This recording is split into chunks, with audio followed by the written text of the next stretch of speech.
करते रहो और काम करते करते प्रभु के नाम का सुमन करते रहो, भक्ति करते रहो। किया उन्होंने, करके दिखाया। ये नहीं कि उन्होंने कह दिया, नहीं, करके भी दिखाया और बोले कि आप भी कर सकते हो। ताना तनते तनते लोगों को कहते हैं कि देखो मैं ताना तो तनता हूं, लेकिन मैं ताना नहीं तनता, अंदर में प्रभु के नाम को जपता हूं और गाता जाता साथ में, हम तो राम बजाएंगे राम, ताना भाई कौन तनेगा जी। कि मैं ताना तनता ही नहीं, तनता है, ताना बुन रहा है, कहता है कि मैं राम बजता हूं। कौन कहता है ताना तनता हूं? शरीर से काम करते हो, मन की वृत्ति वहां लगाते हो, ये है। जब मन की वृत्ति वहां टिक जाती है, काम करना को, तो दुनियादारी के लोग जो बाहरी चीज है उसको समझते हैं कि मेरा कुछ देना लेना पड़ गया, ये मैं कैसे प्राप्त करूं। वस्तुओं के दाम हैं, उनके भाव हैं, लेकिन प्रभु के नाम में कुछ नहीं देना पड़ता, मन लगाना पड़ता है। और मन के लगाए पिया पावे जी कोई, इस विध मन को लगावे। वो मन के लगाने से वो पिया मिल जाएगा, लेकिन मन को लगाने का तरीका है।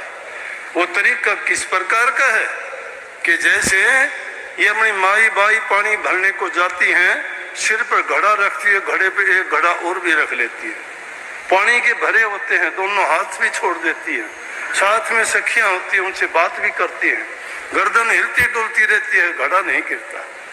क्यों नहीं गिरता? मन सखियों में लगा हुआ है, बातों में लगा हुआ है, लेकिन वृत्ति घड़े में लगी हुई है, वृत्ति घड़े में लगी। इसी प्रकार से संतों ने कहा है कि ध्यान करना भी ऐसा ही है। दुनियादारी के काम करते रहो, किसी का दुख दिल ना दुखाओ, किसी का अहित बुराई ना करो, और अच्छा करते करते अपनी वृत्ति को वहीं ठहराओ। काम करते रहो दुनियादारी के। हमने किताब लिखी है, उस किताब में पढ़ लेना कि हाथ कारवल मन यारवल, मन को यारवल लगाओ। यार हमारा प्रभु है, परमात्मा है, गुरु है, हमारा इष्ट है। हमारा काम तो शरीर और हाथ तो काम की तरफ होने चाहिए, हाथों से काम करो, लेकिन मन से प्रभु के नाम का सुमरण करो, जाप करो। सुमरण करना ही बड़ी ऊंची चीज है। नाम की कमाई यही है कि जब नाम का सुमरण भी तुम पक्का कर लोगे तो आगे तो रास्ता साफ है, कोई रुकावट नहीं। लेकिन सुमरण करना ही बड़ा कठिन है। मन को आदत पड़ी हुई है, युग युगांतर से बिगड़ा हुआ है, ये रास्ते पे नहीं आता।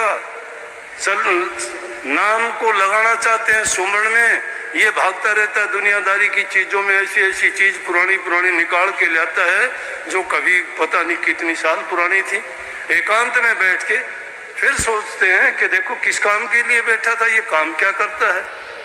तो इसलिए इस मन की आदत को कोई हरिजन सूर जो गुरु की शरण में ठिकाने पे आ जाएगा और मंजिल की ओर अपने आप चलना शुरू हो जाएगा। ये ना सोचो मैं नहीं कर सकता। घरों में सबसे पहली जरूरत की चीज है इंसान अपने आप में पाक साफ और पवित्र बने। चरित्र ऊंचा होना चाहिए इंसान का।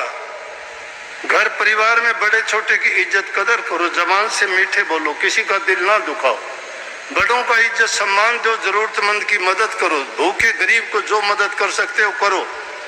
एक दुखी मन का आदमी की अगर तुम मदद करते हो, खुश होकर तुम्हें आशीर्वाद देगा, अच्छे वचन बोलेगा, मीठे बात जो कहेगा, वो तुम्हारे लिए एक अमृत का काम करेगा। इसलिए बूढ़े बुजुर्ग माँ बाप की सास ससुर का दिल दुखाते हो तुम, कभी सुख नहीं पाओगे, कभी सुख नहीं पाओगे। मेरे से लिखवा के ले लो। किसी देवता की पूजा ना करो, किसी मंदिर में ना जाओ, किसी गुरु को कोई दान दक्षिणा ना दो। अपने सास ससुर और माँ बाप और बुजुर्ग की जो सेवा करता है उसकी सब देवताओं की पूजा उसी में आ जाती है। सब देवताओं की पूजा उसी में है, वो भगवान के रूप है। उनसे मीठा बोलो, अच्छी तरह व्यवहार करो, उनका खान पान का ध्यान रखो। समझो तुमने प्रभु को, परमात्मा उन्हीं के दिल में रहता है, वो देखता रहता है, हर एक का लेखा जोखा लिखता रहता है। कागज कलम नहीं है उसके पास, अनरिटन शब्द हैं, बिना लिखे हैं, उसको याद है, तुम्हें दिखाई नहीं देते।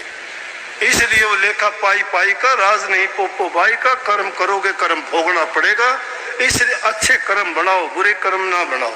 नेक कर्म करते जाओगे तभी तो आप प्रभु की भक्ति के रास्ते पर भी चलने लायक बनोगे। नहीं तो जो आदमी नेकी के काम नहीं करता भक्ति के पास भी नहीं फटक पाता।